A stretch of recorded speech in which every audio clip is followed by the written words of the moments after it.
3 مرتبہ یہ اپنے قوم کی بدچلنی کی شہادت دے چکے۔ یاد رکھنا اب عذاب ثابت ہو چکا۔ گھر میں گئے اور یہاں سے آپ کی بڑھیا بیوی اونچی جگہ پر چڑھ کر کپڑا ہلانے لگی، جسے دیکھتے ہی بستی کے بدکار دوڑ پڑے۔ پوچھا کیا بات ہے؟ اس نے کہا لوط کے ہاں مہمان آئے ہیں۔ میں نے تو ان سے زیادہ خوبصورت اور ان سے زیادہ خوشبو والے لوگ کبھی دیکھے نہیں۔ اب کیا تھا، یہ خوشی خوشی مٹھیاں بند کیے دوڑتے بھاگتے حضرت لوط علیہ السلام کے گھر گئے۔ چاروں طرف سے آپ کے گھر کو گھیرے میں لے لیا۔ آپ نے انہیں قسمیں دیں، انہیں نصیحتیں کیں، فرمایا عورتیں بہت ہیں، تمہاری بیویاں ہیں، مگر وہ اپنی شرارت اور اپنے برے ارادے سے باز نہ آئے۔ اس وقت حضرت جبرائیل علیہ السلام نے اللہ تعالیٰ سے ان کے عذاب کی اجازت چاہی۔ اللہ کی جانب سے اجازت مل گئی۔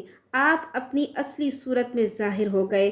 آپ کے 2 پر ہیں جن پر موتیوں کا جڑاؤ ہے۔ آپ کے دانت صاف چمکتے ہوئے ہیں۔ آپ کی پیشانی اونچی اور بڑی ہے، مرجان کی طرح دانے ہیں، لولو ہیں، اور آپ کے پاؤں سبزی کی طرح ہرے ہیں۔ حضرت لوط علیہ السلام سے آپ نے فرما دیا ہم تو تیرے پروردگار کی طرف سے بھیجے ہوئے ہیں، یہ لوگ تجھ تک نہیں پہنچ سکتے، آپ اس دروازے سے باہر نکل جائیے۔ یہ کہہ کر ان کے منہ پر اپنا پر مارا، ان کے قوم کے منہ پر اپنا پر مارا، جس سے وہ لوگ اندھے ہو گئے، راستوں تک نہیں پہنچ سکتے تھے۔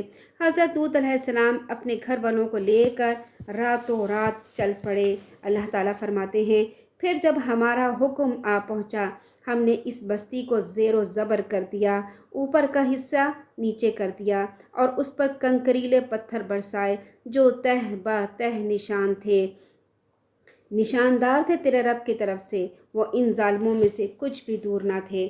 یعنی سورج کے نکلنے کے وقت اللہ کا عذاب ان پر آ گیا۔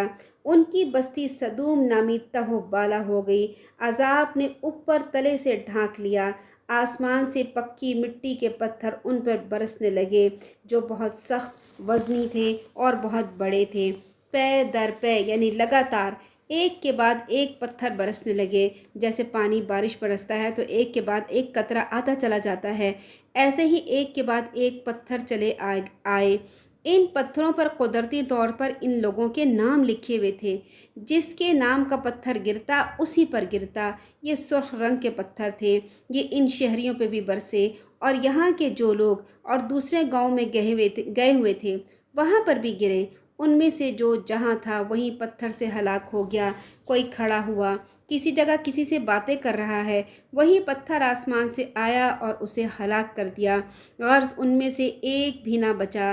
حضرت مجاہد فرماتے ہیں حضرت جبرائیل علیہ السلام نے ان سب کو جمع کر کے ان کے مکانات اور مویشیوں سمیت اونچا اٹھا لیا، یہاں تک کہ ان کے کتوں کے بھونکنے کی آوازیں آسمان کے فرشتوں نے سن لی۔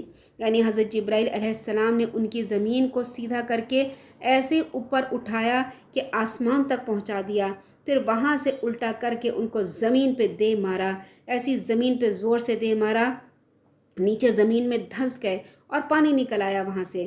ان کے بھیجے ہوئے آسمانی پتھروں نے پھوڑ دیے، محض بے نام و نشان رہ گئی۔ یہ 4 بستیاں تھیں، ہر بستی میں 1,00,000 آدمیوں کی آبادی تھی۔ ایک روایت میں ہے کہ 3 بستیاں تھیں۔ بڑی بستی کا نام سدوم تھا۔ بعض علماء کا موقف ہے کہ حضرت لوط علیہ السلام کی بدکار قوم جیسا جرم کرنے والے کو سنگسار کر دینا چاہیے، یعنی اسے پتھر مار مار کے مار دینا چاہیے، خواہ وہ شادی شدہ ہو یا غیر شادی شدہ ہو۔ بہت سے ائمہ کرام نے اس رائے کا اظہار کیا ہے۔ حضرت عبداللہ بن عباس سے مروی ہے، فرمایا جسے تم حضرت لوط علیہ السلام کی قوم والا کام کرتے دیکھو تو کرنے والے کو بھی قتل کر دو، اور جس کے ساتھ بدفعلی کی گئی ہے اسے بھی قتل کر دو۔ امام ابو حنیفہ نے یہ موقف اختیار کیا ہے کہ اس جرم کا ارتکاب کرنے والے کو اونچے پہاڑ سے نیچے گرا دیا جائے اور پھر اس پر پتھر برسائے جائیں، جس طرح لوط علیہ السلام کی قوم کو سزا دی گئی تھی۔ اللہ تعالیٰ نے ان بستیوں کی جگہ ایک بدبودار جھیل بنا دی جسے بحیرہ مردار یا ڈیڈ سی کہتے ہیں، جس کے پانی سے اور اس کی ارد گرد کی زمین سے کوئی فائدہ نہیں اٹھایا جاتا، کیونکہ وہ زمین کا قطع انتہائی نکما اور بیکار ہے، جس میں کوئی جاندار نہیں رہ سکتا، کوئی زندہ رہ ہی نہیں سکتا، کیونکہ جہاں عذاب آتا ہے پھر وہاں آبادی نہیں آتی۔ یہ اللہ کی طرف سے اس کی قدرت، اس کی عظمت اور اس کی گرفت کی ایک نشانی بن گیا ہے۔ وہ عبرت کی جگہ ہے، سیر سپاٹے اور پکنک کرنے کی جگہ نہیں۔ سبحانک اللہم وبحمدک نشہد ان لا الہ الا انت نستغفرک ونتوب الیک۔ السلام علیکم ورحمۃ اللہ وبرکاتہ۔